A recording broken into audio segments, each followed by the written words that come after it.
Hola hermanos, ¿cómo andan? Bueno, aquí estamos con el doctor Alberto Vargas. Hola Alberto, ¿cómo te va? Todo bien, Lucas. Gracias por la invitación. Feliz de estar aquí contigo. Por favor, gracias por aceptar. La verdad que es una gran oportunidad porque fíjense el estupendo currículum que tiene Alberto. Lo voy a hablar un poquito, no voy a decir todo porque es mucho, pero algunas de las cosas que es. Alberto Vargas es director del Inner Institute, en inglés esto, vicepresidente del Instituto Estudios Filosóficos de Leonardo Polo. Él también es investigador del Instituto Mexicano de Estudios Estratégicos de la Secretaría de la Defensa Nacional de México. Él es de Ciudad de México.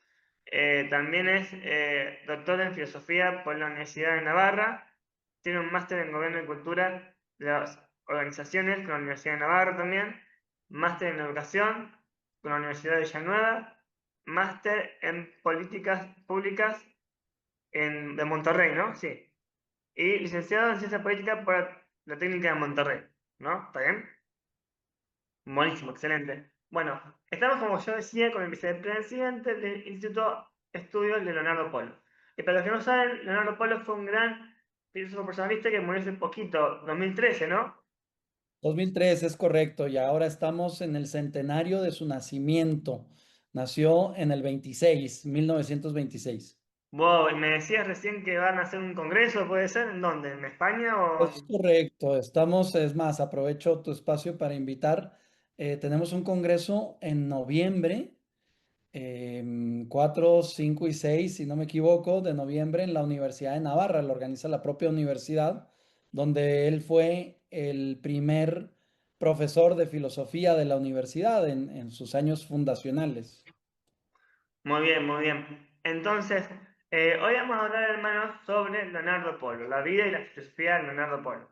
Entonces, para empezar, Alberto, a ver, contame para que no saben nada, ¿quién fue Leonardo Polo? ¿Qué años vivió? ¿Cómo fue su vida? Contame, a ver. Gracias, gracias. Mira, Leonardo Polo es un filósofo español, nacido en Madrid, precisamente, como decíamos, es su centenario, nacido en 1926 en Madrid, hijo de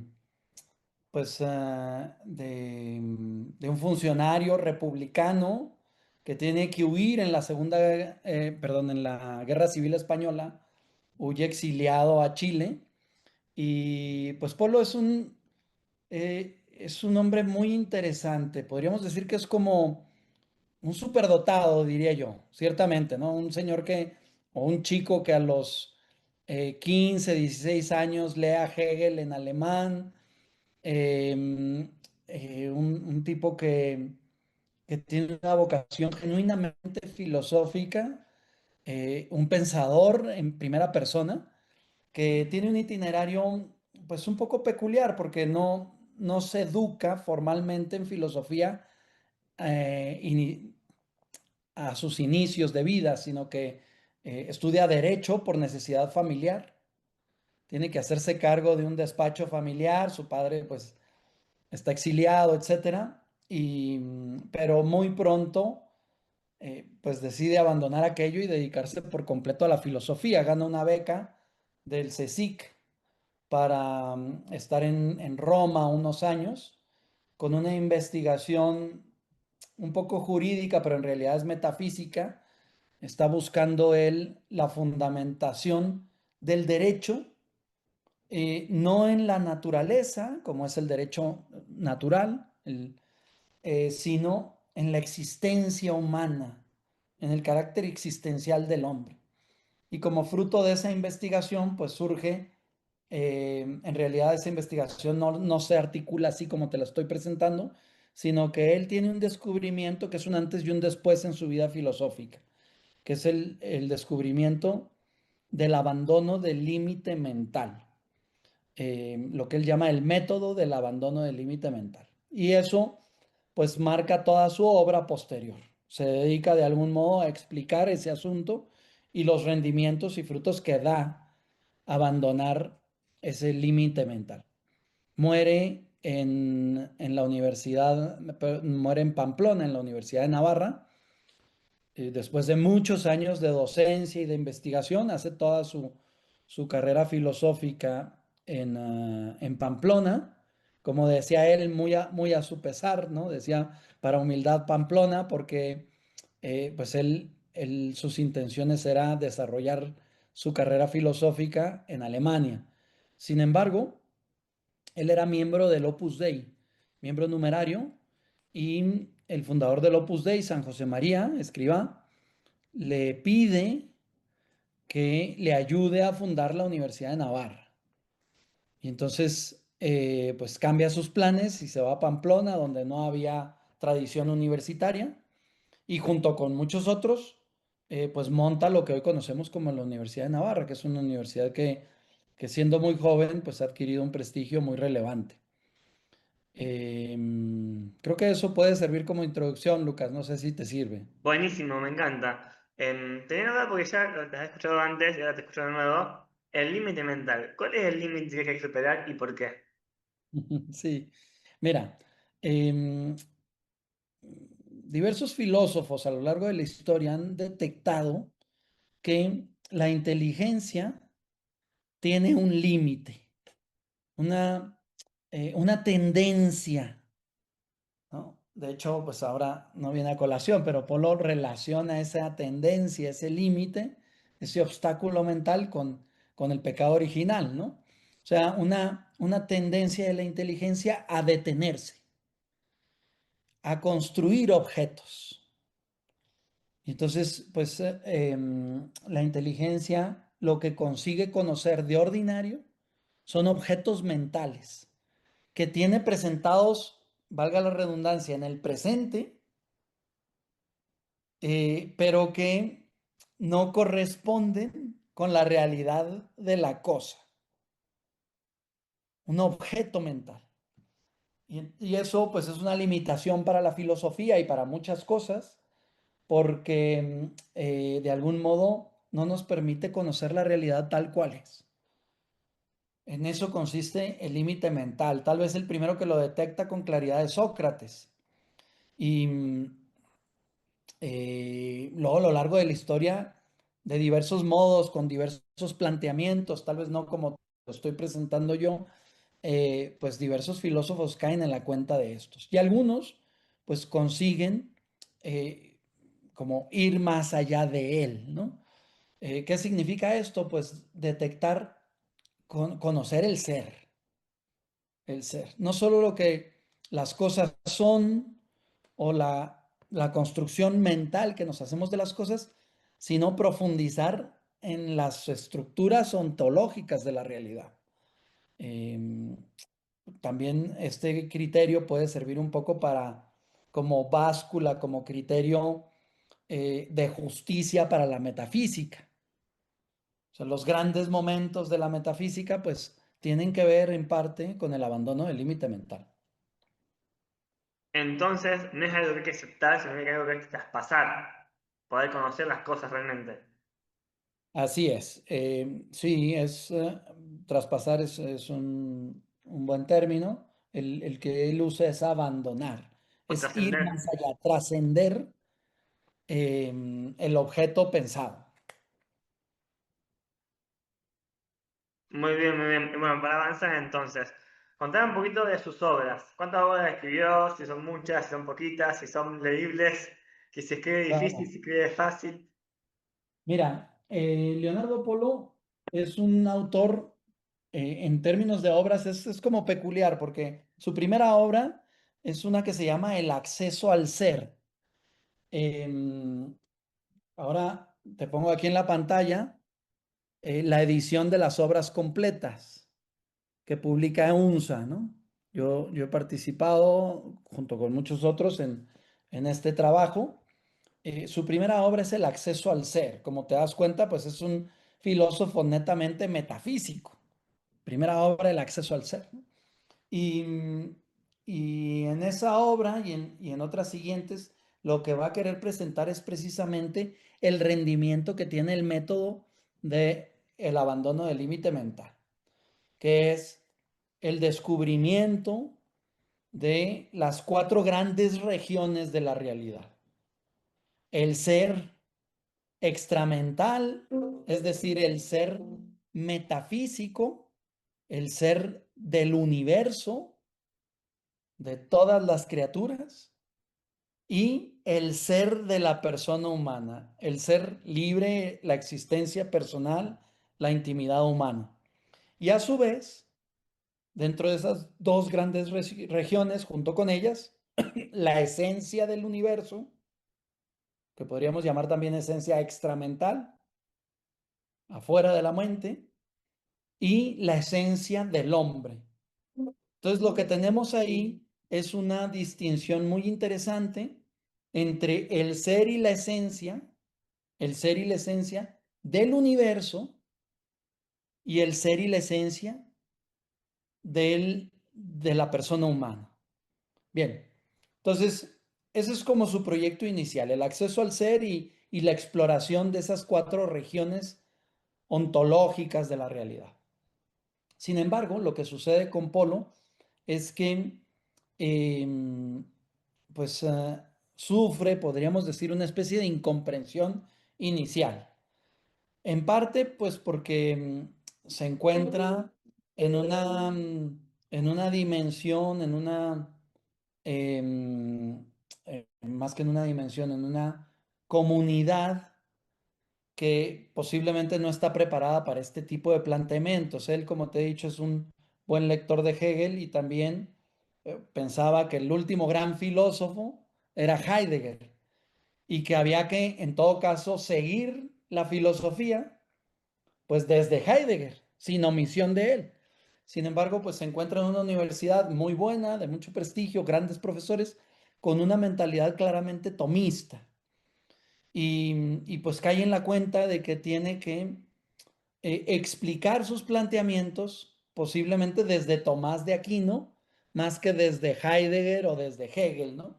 Ese primer libro, El acceso al ser, es un diálogo con Heidegger y con Hegel, que es lo que a él le parecía correcto para considerar el último gran momento de la filosofía.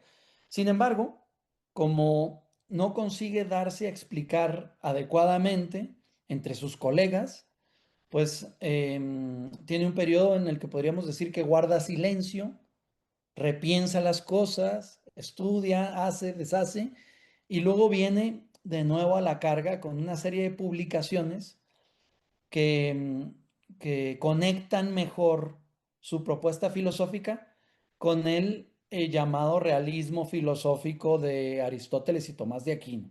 Podríamos decir que su gran maestro es Aristóteles y por supuesto también Tomás de Aquino, ¿no? Aunque sus primeros interlocutores pues sean idealistas o existencialistas. Y entonces tenemos en esta colección de obras completas pues dos series le llaman. La serie A, que consta de alrededor de 30 volúmenes, y la serie B, que consta de otros tantos, ¿no? Entonces tenemos un autor muy prolífico, una obra muy extensa y también mm, pues textos de diversos talantes. ¿Por qué? Pues porque de algún modo no todos esos libros los escribe él. Muchos de sus libros son también cursos que dicta y que sus discípulos transcriben, que él revisa y publica, ¿de acuerdo? Y entonces tienen una narrativa lingüística que es propia de curso. Y esto es bello porque uno pues puede leer los cursos casi literales con chistes y con anécdotas del filósofo, ¿no?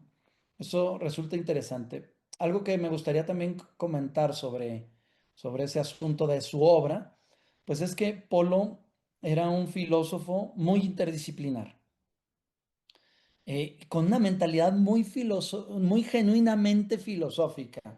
Acuérdate que su gran maestro es Aristóteles y Aristóteles es un tipo muy interdisciplinar, ¿no? Padre de la biología, por ejemplo. O sea, un filósofo, podríamos decir, completo, ¿no? Que aborda todos los asuntos. Pues no sé si Polo aborda todos los asuntos, pero aborda muchos de ellos, ¿no? Tiene tratados, además, perdón, antes es un filósofo que está en diálogo con sus colegas universitarios de diversas disciplinas. O sea, uno puede detectar en su biografía los periodos y conversaciones que tuvo con catedráticos específicos de diversas disciplinas, tanto de la Universidad de Navarra como de otras universidades españolas.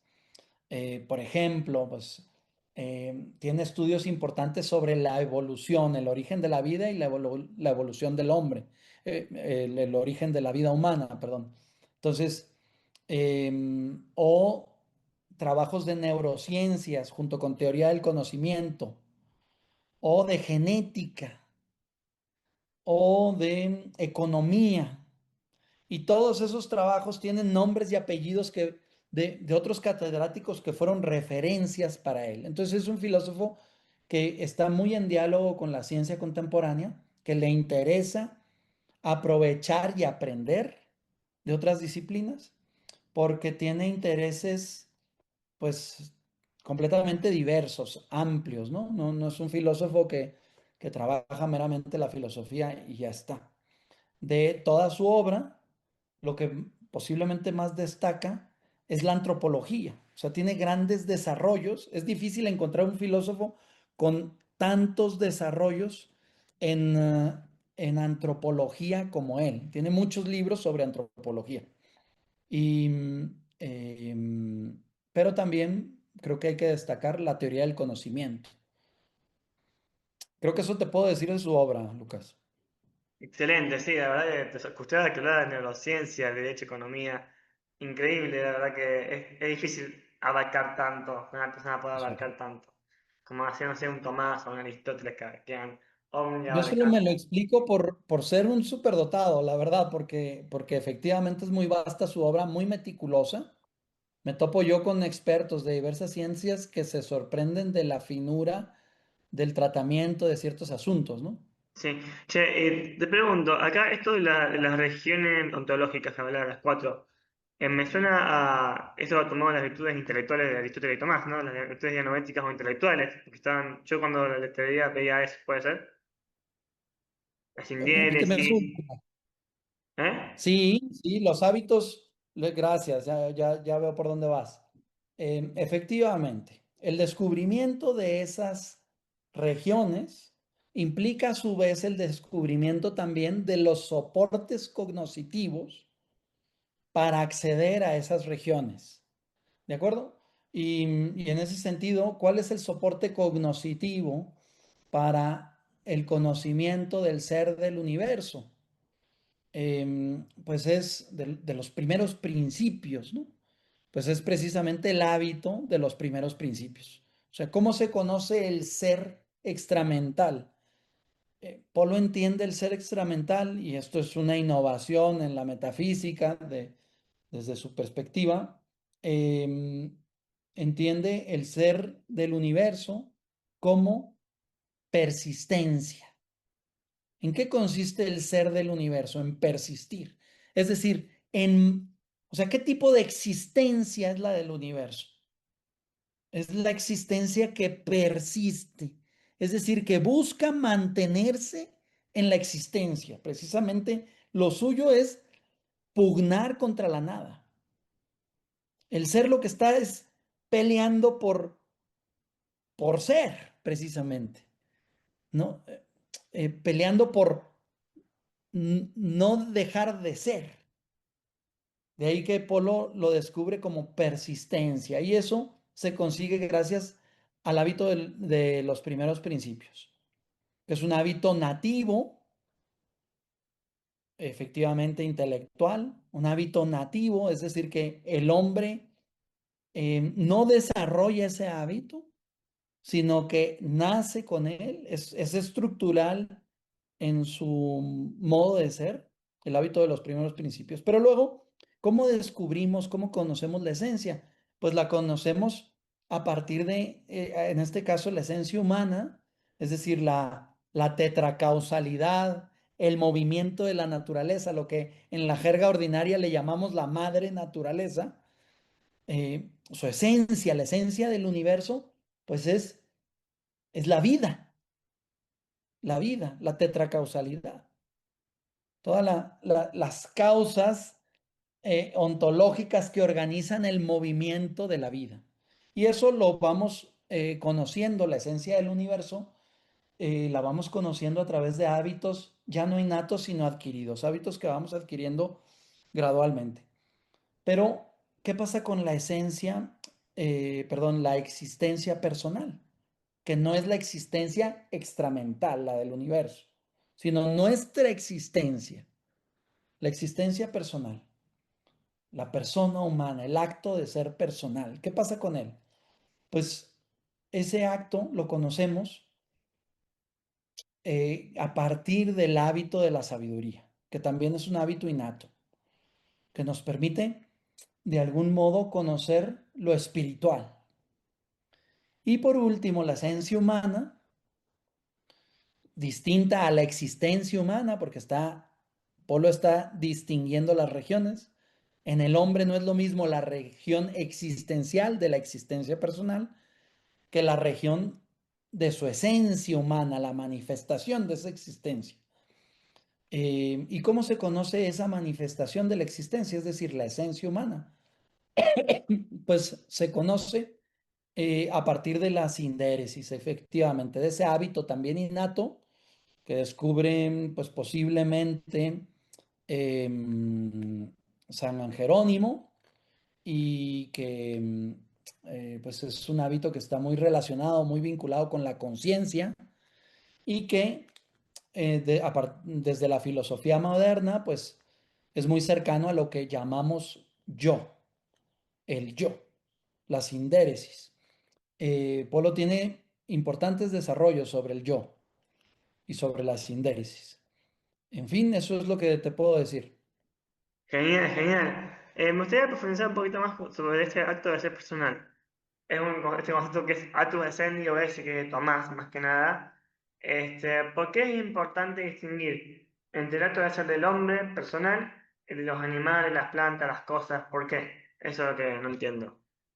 Sí, muchas gracias. Mira, Polo lo que va a hacer en términos de historia de la filosofía es prolongar o ampliar eh, lo que posiblemente sea el descubrimiento filosófico más grande de la historia, que es la llamada distinción real, ser esencia de Tomás de Aquino, en lo que Tomás de Aquino desarrolla en ese opúsculo juvenil de ente de esencia y que es un parteaguas en su filosofía. Tomás de Aquino lo que consigue con esa distinción es resolver un problema que es muy relevante en su época, que es el problema de Dios y las criaturas, el problema de la creación, un gran tema para Tomás de Aquino, ¿no?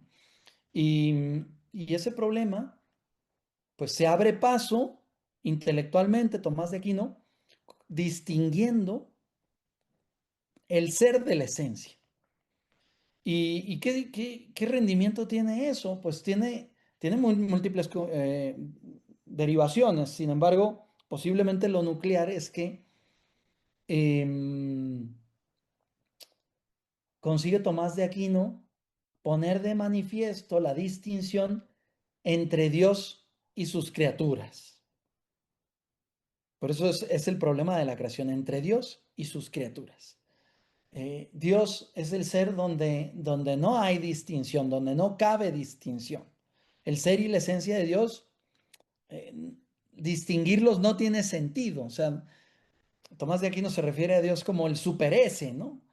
Es decir, trasciende la distinción. Dios es el ser que trasciende la distinción real, ser y esencia.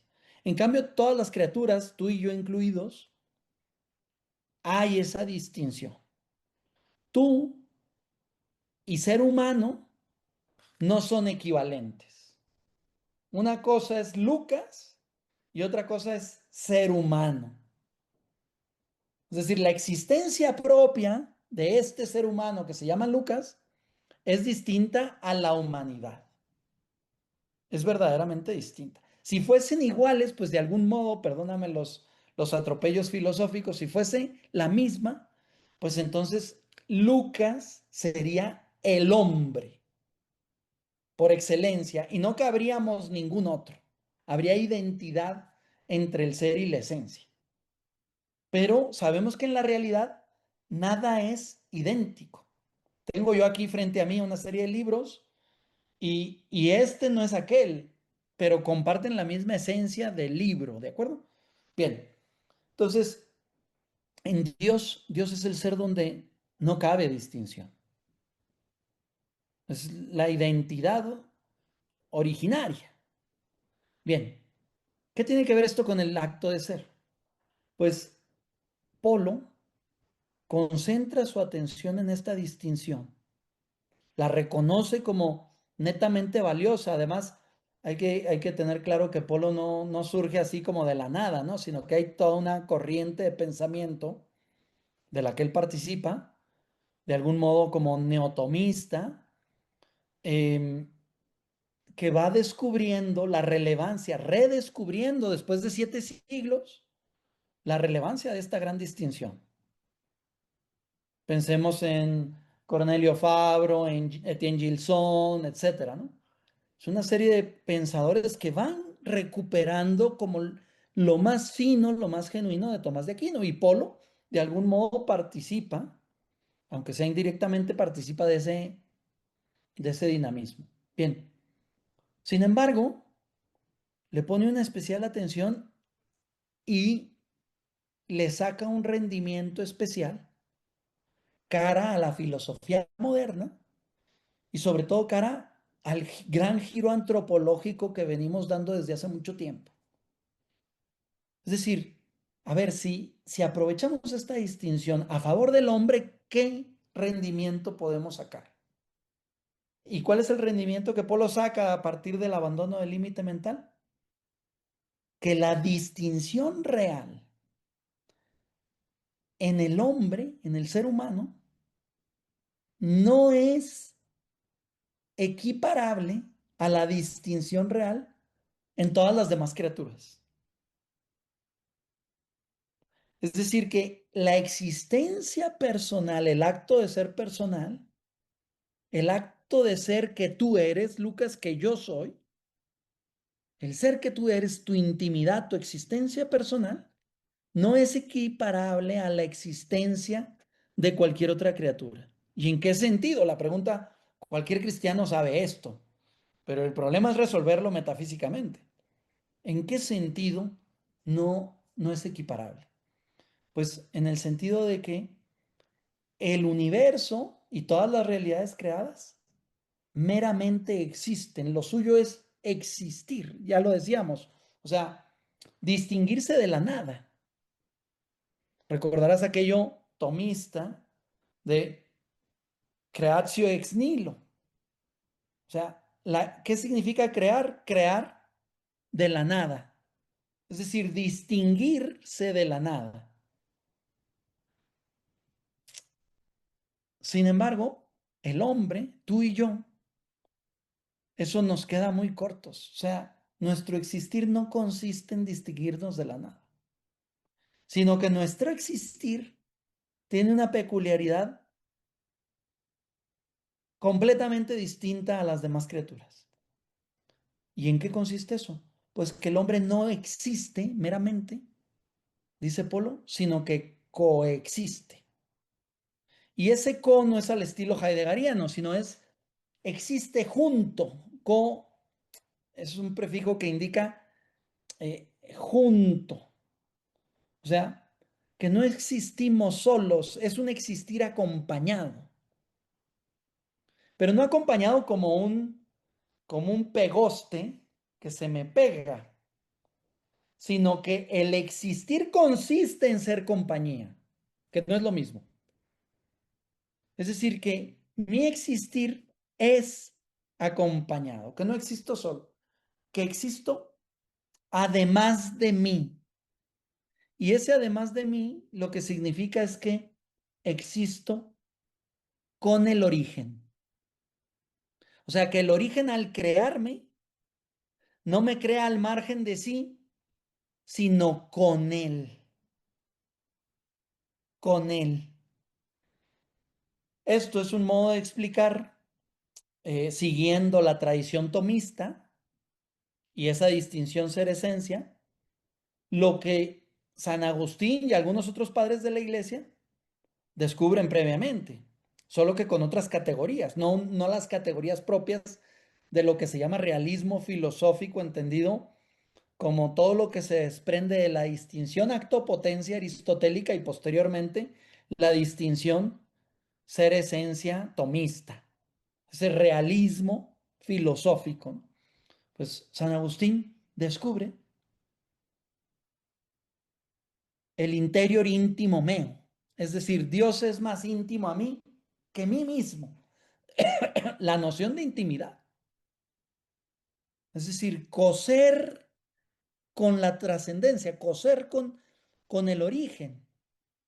Hay un artículo de Polo muy bueno que recomiendo que se titula La persona como relación en el orden del origen.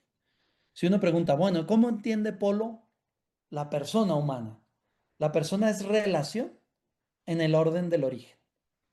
Es decir, la noción de relación es una noción teológica, pero Polo la articula en términos filosóficos. Hoy se dice desde cierto personalismo que somos relación, somos seres relacionales, correcto.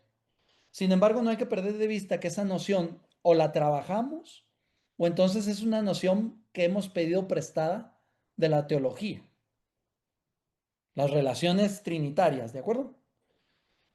Pero ¿cuál es el ajuste propio de la criatura humana, de la persona humana?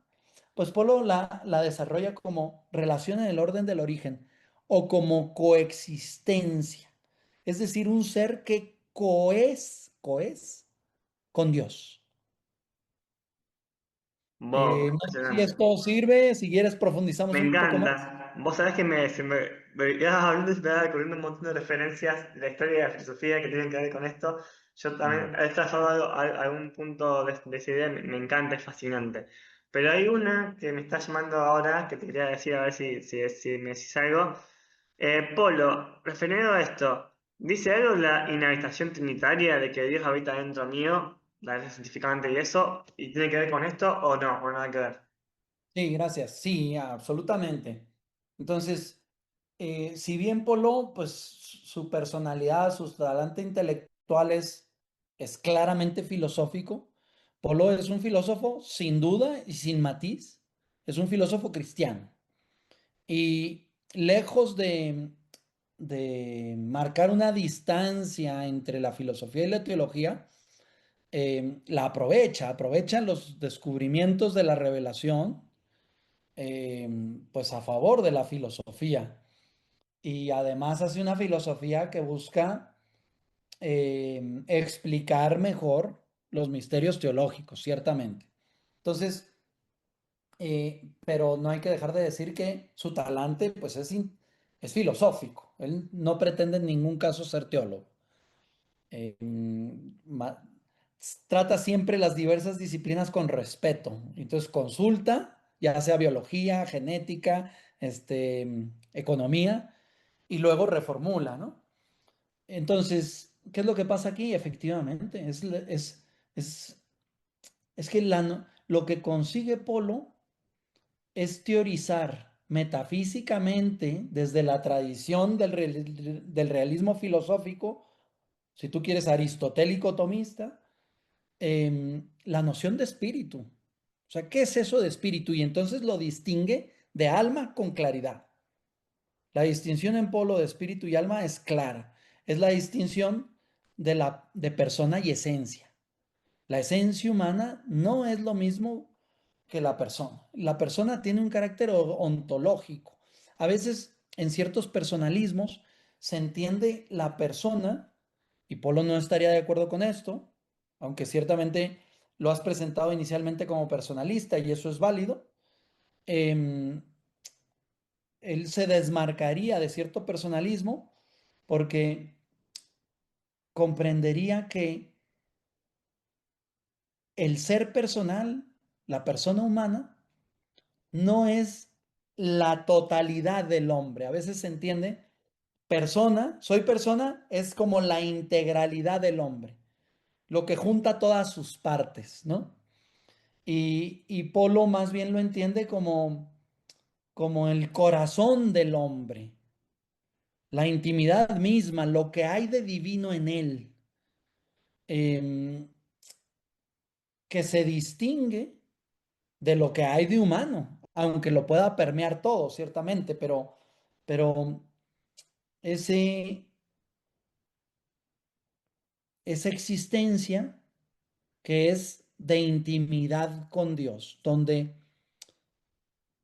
es decir, es que no es que en mi intimidad esté Dios, sino que yo soy un ser íntimo y eso lo que significa es que yo soy con Dios.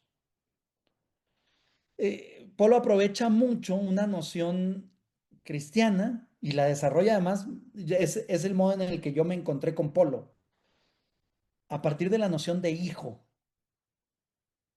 O sea, la noción de hijo, no cabe hijo sin padre, atención. Es decir, es una noción relacional. Somos hijos de Dios. ¿Qué significa? Que no pensemos el existir. Hay que, en este sentido, abandonar el límite mental, porque el límite mental tiende a objetivarnos y decir, aquí está mi existencia y aquí está la de Dios. Pues precisamente si se abandona el límite mental, se entiende que mi existencia es abierta, no es cerrada, no es objeto.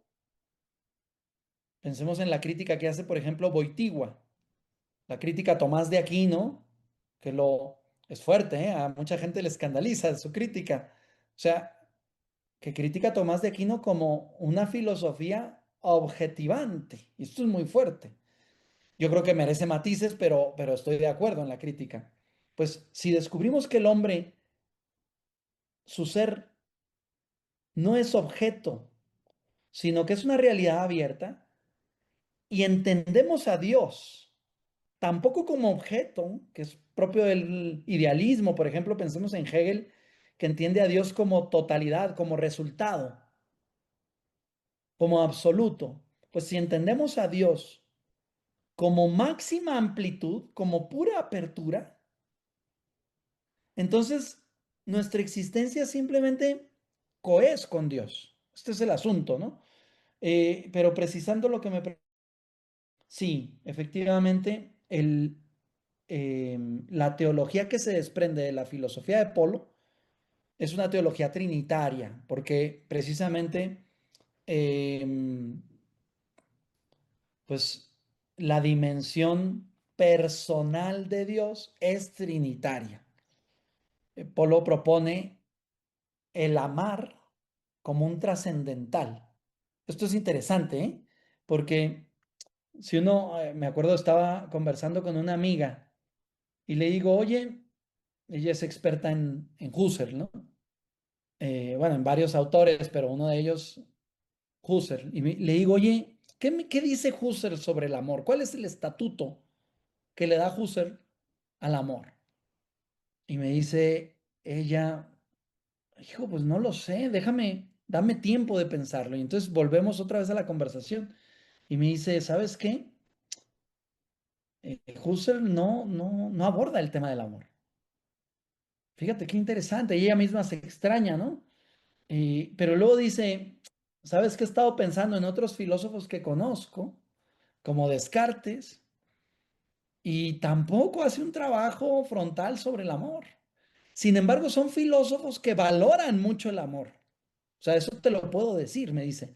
Incluso otro filósofo que ella trabaja, Edith Stein, santa, discípula de Husserl, me dice, incluso creo que aunque tiene más desarrollos, yo creo que no abordó el tema de frente. Es llamativo, ¿no? O sea, muchos filósofos a lo largo de la historia han considerado el amor como un gran tema, incluso el principal. Sin embargo, no le han hincado el diente por lo que tú quieras, especialmente en la filosofía moderna. Y yo pensando en ello, pues Polo es un filósofo que propone el amor como un trascendental. Claro, pero oiga, ¿cómo que un trascendental? O sea, la teoría de los trascendentales la desarrolla Tomás de Aquino. Es una originalidad de él. Sin embargo, Polo, si uno acepta los planteamientos que está haciendo Polo, pues entonces lo que nos encontramos es una ampliación no solo de la teoría de la distinción real ser-esencia, aprovechada hacia el hombre, sino que nos encontramos con una ampliación y además desarrollada minuciosamente. Esto lo pueden encontrar, por ejemplo, en este libro, Antropología Trascendental. Los primeros capítulos versan sobre la ampliación de la teoría de los trascendentales de Tomás de Aquino. Polo hace un análisis de la teoría de los trascendentales y propone desde esa teoría una ampliación. Dice, si el ser y la esencia del hombre no son lo mismo que el ser y la esencia del resto de la creación, entonces sus trascendentales, el ser, el significado del ser, su contenido, no es el mismo. Y por lo tanto exige una ampliación, no un rechazo, sino una ampliación de la teoría de los trascendentales. ¿Y qué es lo que nos encontramos? Que va a proponer 4 trascendentales. El primero, el del ser. El hombre no es, sino que coes. Su ser es relacional, existe junto con la trascendencia, con el origen. Segundo, la libertad. La libertad en el hombre no es mera acción, no es un acto de la voluntad solamente, sino que el ser mismo es libre. Y eso lo que significa es que es capaz de soltarse de sí, es capaz de trascenderse. Recordemos el autotrascendimiento agustiniano. Es capaz de autotrascenderse, de soltarse de sí, de reorientarse, de descubrir sentido. Tercero, lo que Polo llama el conocer personal. De hecho, es un aprovechamiento del intelecto agente aristotélico. O sea, el hombre no solo conoce pasivamente, con el entendimiento pasivo o paciente, con la racionalidad, sino que el hombre es en sí un ser conocente. Insisto, no solo tiene conocimiento o conoce, sino que en sí mismo es conocer. El intelecto agente. ¿Qué significa esto? Que hay una dimensión de mi ser que es cognoscitiva. Es decir, que hay algo en mí que todavía no conozco y que está por ponerse en juego. Esto en términos cristianos podríamos decir que es la vocación. O sea, soy un ser llamado. Soy un ser llamado. Hay aquello que la escritura pues provoca o propone en el Apocalipsis, ¿no? Se os dará una piedrecilla blanca con vuestro verdadero nombre. Es decir, que mi configuración, mi nombre, no es Alberto, el tuyo no es Lucas, sino que, o sea, lo relevante en ti y en mí, y en toda persona humana, no es quiénes somos. Habría en este sentido que mejorar, como dice uno de mis maestros, que habría que darle la vuelta a Hamlet. O sea, el problema no es ser o no ser, sino ¿seré o no seré? Esta es la pregunta. Es decir, la pregunta no es quién soy, sino quién seré. Es decir, que mi ser está llamado a ser, es un ser llamado, ¿se entiende? Que todavía no se termina de configurar. Mi verdadero nombre aún no lo conozco, está en juego desde mi libertad. Tercer trascendental, conocer o intelecto agente, si se quiere. Y cuarto, amar. El amor es un trascendental. Polo lo propone como un trascendental. ¿Qué significa esto? Que el hombre es capaz no solo de soltarse de sí, de desaferrarse de sí mismo, no es un ser ególatra, egocentrista, centrado en sí, o dicho de otro modo, que lo superior y más profundo en el hombre no es el sí mismo, no es el sí mismo. La estructura antropológica más profunda no es el sí mismo ni el yo, sino la intimidad. Hay una dimensión antropológica más profunda que mí mismo, que es mi intimidad con Dios, mi carácter personal. Y ese carácter personal no solo es capaz de soltarse de sí, de desaferrarse de sí, sino que es capaz de darse. Es decir, yo no solo soy capaz de darte cosas, conocimiento, sino que soy capaz de ponerme en juego, Lucas, a mí mismo. Soy capaz de donarme. Ahora, este planteamiento de Polo conecta muy bien, a mi gusto, y lo prolonga, lo estira hacia adelante, toda esa narrativa de la lógica del don, que es muy conveniente, que viene desde la sociología, la economía, la política, y que conviene configurar ontológicamente. Pues creo que en Polo están las estructuras para hacer eso. Es decir, el hombre es un ser capaz no solo de dar, sino de darse. ¿Y eso cómo se pone en marcha? Pues lo que sabemos los cristianos, el amor. Es decir, yo soy capaz de, yo iba hacia acá, pensemos en la parábola del buen samaritano, ¿no? Yo iba hacia acá y me encuentro contigo y cambio mi proyecto. O sea, tú eres tan digno, como diría Boitigua en esa famosa meditación sobre el don, ese texto que es poco conocido, la meditación sobre el don. Dios te me ha entregado. O sea, mi encuentro contigo hace que mi vida se reconfigure. Abre paso el amor, abre paso al hombre nuevo. Ya no soy yo, dejo atrás el hombre viejo y ahora surge el hombre nuevo, que es el propio de la libertad y del amor. Esto en el plano ya más como conyugal, pues los enamorados lo saben muy bien. O sea, ¿qué significa el anillo? El anillo lo que significa es la donación de la libertad. O sea, es decir, es símbolo de que el hombre es capaz de soltarse de sí y darse. O sea, cualquiera que ha, me gusta a mí decir, cualquiera que ha cometido matrimonio, pues sabe que lo que se está dando es la libertad misma. Es decir, uno no está dando, oye, te ofrezco esto y esto otro. Justo el anillo no es una casa ni un coche. Lo que simboliza es todo contigo. Salud y enfermedad. O sea, la libertad misma, el futuro, la libertad y el futuro. Bien, pues eso creo que puede servir un poco para entender el carácter divino, porque el amor, el darse, esa es una actividad divina. Esa es una actividad que sobrepasa lo humano. Lo humano busca el bien común. Esto es lo humano en su mejor versión. O sea, el bien común. Pero el humanismo cristiano tiene como clave estructural a Cristo mismo, obviamente, y por lo tanto al amor. La entrega de sí, o sea, me alegra que existas y devoto mi existencia para que existas. La entrega de mi existir a ti. Wow, increíble, qué lindo.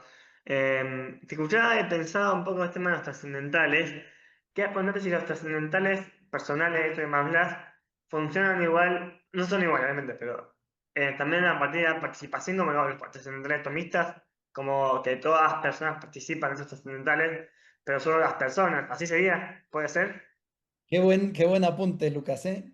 Entonces, porque me vas llevando suavemente hacia distinguir lo que hay en polo de tomismo, si a polo se le puede llamar un tomista o si se le puede llamar un personalista. Y yo creo que en sentido amplio, sin duda se le pueden llamar tomista o personalista, sin duda, porque ciertamente se nutre de todo ese patrimonio y lo respeta.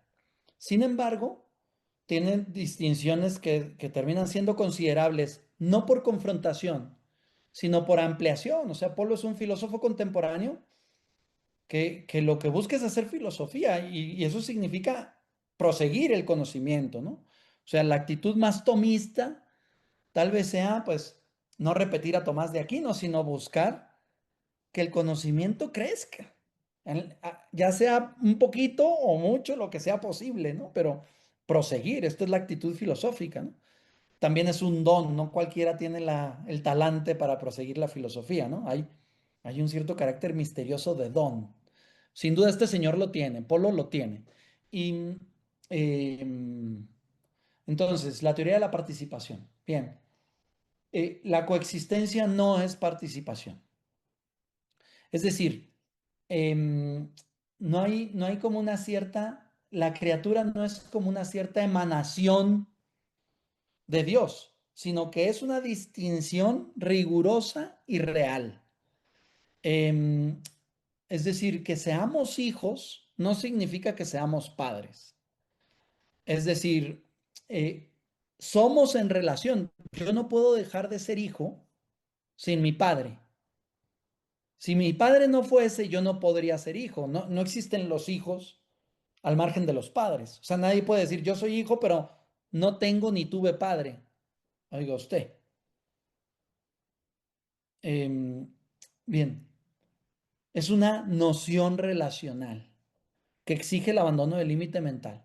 El abandono del límite mental le permite a Apolo demarcarse de la teoría de la participación y entender al bien como, no como efusivo, es decir, como creador. En este sentido, Dios en la intimidad humana es como una fuente. No es como una relación que tenemos con Dios, sino como un brotar. Es una fuente, es siempre nueva.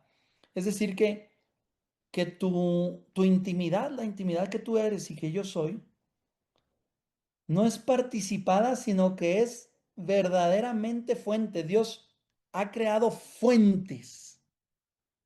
No nos da de su fuente propiamente, sino que ha creado fuentes. En ese sentido, son fuentes pues vinculadas a Dios, sí, pero en tanto que creadas. Pero somos verdaderas fuentes. O sea, mi intimidad no es al estilo luterano, podríamos decir que ahí como Dios que está colocando las cosas, ¿no? Sino que es nueva, es nueva. ¿Y qué significa esto? Pues significa que me gusta una cosa que sirve para entender a Apolo, dependiendo de cuál sea el contexto intelectual que cada uno tenga, pero a mí me sirvió mucho este librito fantástico de Ratzinger, Introducción al Cristianismo. Hay un capítulo ahí, no me acuerdo si el 2 o el 3, que es el Dios personal. Y Ratzinger ahí definitivamente abandona el límite mental y, eh, por un lado, anima, evoca, exige que se desarrolle una metafísica de la relación. Y a mi gusto, Polo cumple con esa función, sus descubrimientos, una metafísica de la relación. Em, pero dice ahí Ratzinger, dice muchas cosas, pero una de ellas es que Dios es la libertad que crea libertades. Este es el asunto, ¿no? ¿Qué diferencia hay entre la libertad creada y la libertad originaria? No es participación, son verdaderas libertades. La diferencia es que es creada. Esa es precisamente la diferencia, que es creada. ¿Y qué significa eso? Que tiene un principio. En cambio, la libertad originaria, alfa y omega, ¿de acuerdo? O sea, no hay principio ni fin. Pero en nuestra libertad tuvo un comenzar. O sea, no es eterna. Polo dice, la libertad humana es eternizable, pero no eterna. Es decir, que está buscando su dinamismo, está buscando introducirse en la eternidad, pero desde un principio. El hombre es un ser que comenzó y esto hace toda la distinción con Dios. O sea, ¿Dios es un Dios que crea dioses? Sí. Pero ¿cuál es la distinción? Pues que nosotros somos dioses con principio. Hemos comenzado, pero verdaderamente somos espirituales. Es decir, eh, como diría la escritura, ¿no? Cuando a Jesús lo confrontan ahí los fariseos y le dicen, ¿es verdad que tú dices que eres Dios? ¿No? O sea, le quieren atrapar, le quieren meter la zancadilla. Y Jesús contesta la verdad. ¿De qué se sorprenden? Ya lo dice la escritura y cita el Deuteronomio. Vosotros sois dioses. Es decir que eh, efectivamente somos dioses, pero bien entendido. Es lo que podríamos llamar un endiosamiento sano, bien entendido. O sea, somos dioses en coexistencia con Dios. Eh, em, Somos dioses creados, es la diferencia, ¿verdad? ¿Puede Dios crear un Dios? Pues un Dios creado, al menos. Qué lindo, qué lindo. Sí, la divinización es un tema muy importante en los padres de la iglesia, muy lindo. También me acordaba de lo que nos vamos a decir la fuente, esto, como dice el Evangelio, que de sus entrañas brotarán manantiales de agua viva, como un manantial del corazón, el espíritu humano, ¿no? Bueno, pero ya para ir cerrando, porque ya estamos en la hora, creo que pasamos un poquito la hora. Un tema, no sé cuánto te va a dedicar, tomar algo tiempo. Sobre el Instituto Leonardo Polo, ¿lo fundaste vos? ¿La fundaron en qué año? ¿Se lo fundó Polo o se fundó después de su muerte? Contame. Gracias. Mira, durante, o sea, estando Polo en vida, se funda una revista científica que hoy tiene muy buen prestigio, que se llama Estudia Poliana. Esa revista se funda en la Universidad de Navarra y funciona a la fecha. Y luego posteriormente se van haciendo una serie de proyectos y fundaciones hermanados, pero con completa autonomía. El primero, posiblemente proyecto serio que se funda en torno a Leonardo Polo, es el Instituto de Estudios Filosóficos Leonardo Polo, en Málaga. Ahí hay una serie de académicos de primera talla, discípulos de Polo, por ejemplo, Ignacio Falgueras, Juan Agustín García, em, em, Juan José Padial, Jacinto Choza, discípulos de Polo, todos ellos. Y luego posteriormente ahí se hacen estudios. Yo hice una estancia doctoral ahí en Málaga con ellos. Fantástico, unas conversaciones apasionantes. Y luego se van formando algunas iniciativas. En Argentina hay un pequeño instituto y una revista de los filosóficos polianos.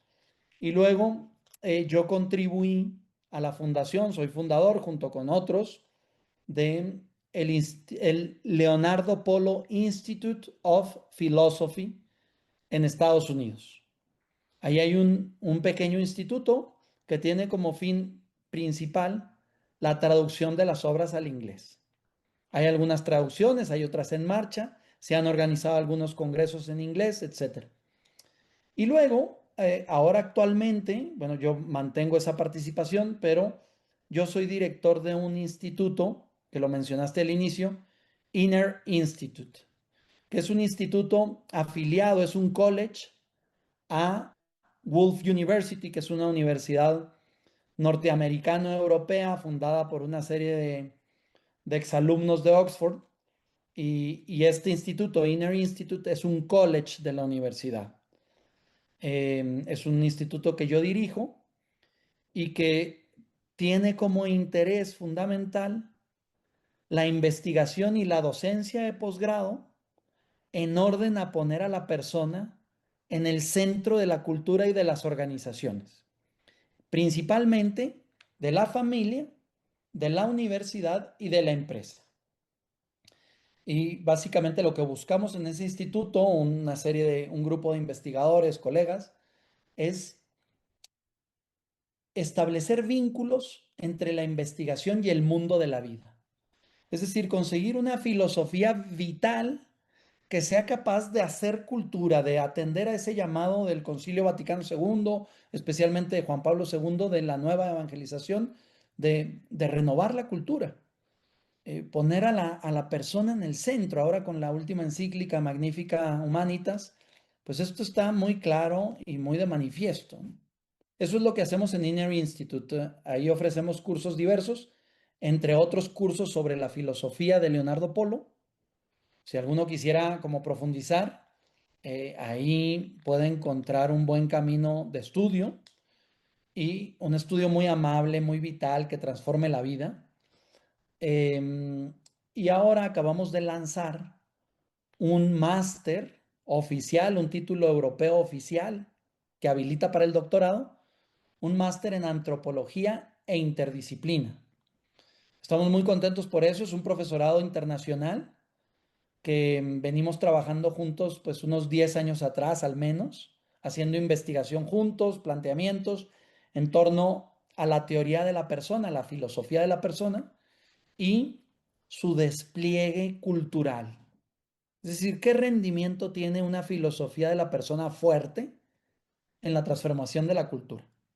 Eso es lo que nos dedicamos a hacer. También si a alguno le interesa ese máster, pues con todo gusto busque la información en nuestra página web y seguro que tú también les podrás pasar la información y estaremos felices ahí de seguir pensando juntos. Genial, genial. Pondremos todo eso en la descripción del video, así que búsquenlo ahí, después pásamelo. Bueno, muchas gracias Alberto, disfruté muchísimo, aprendí de verdad. Yo este de filósofo yo nunca pude. He leído algo en la tesis, pero sobre Tomás, pero muy poquito. Y me encanta siempre aprender más sobre estos filósofos tan atrapantes, ¿no?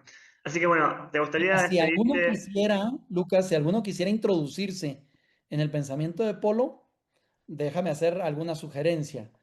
Hay un libro muy pequeño, muy puntual, muy acertado, que se llama El pensamiento de Leonardo Polo, de Rafael Corazón. Lo estoy buscando ahora, pero otro es las obras de Juan Fernando Sellés, que es maestro mío, un gran discípulo de Polo y que tiene obras de introducción al pensamiento de Polo muy amables, como Antropología para Inconformes, un libro muy bueno. Y luego también, si alguno quisiera leer a Polo en directo, yo sugiero que lean su libro de Presente y Futuro del Hombre. O sea, creo que si alguno me dice, oye, yo quiero leer algo para ver si me interesa o no, para ver si ¿De qué Polo tiene algo dijiste? que decirme. ¿Futuro del qué? ¿Perdón? ¿Presente y futuro del qué dijiste? Presente y Futuro del Hombre, Ah, editorial Rialp. bien.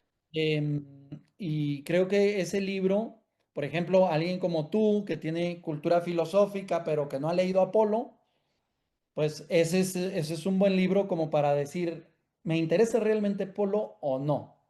Porque te va a mostrar sus cartas, aunque de un modo reducido, pero vas a poder ver lo que puede ofrecerte. Genial, genial. Bueno, gracias, Alberto. Ahora no te vayas, que vamos a seguir hablando después de de la llamada, porque aún no se da cuando corto. Bueno, hermano, muchas gracias. Síganme en YouTube, síganme en Instagram. Y nos vemos en el próximo encuentro con algún otro filósofo personalista o conocido de la sesión. Bueno, hasta luego, gracias.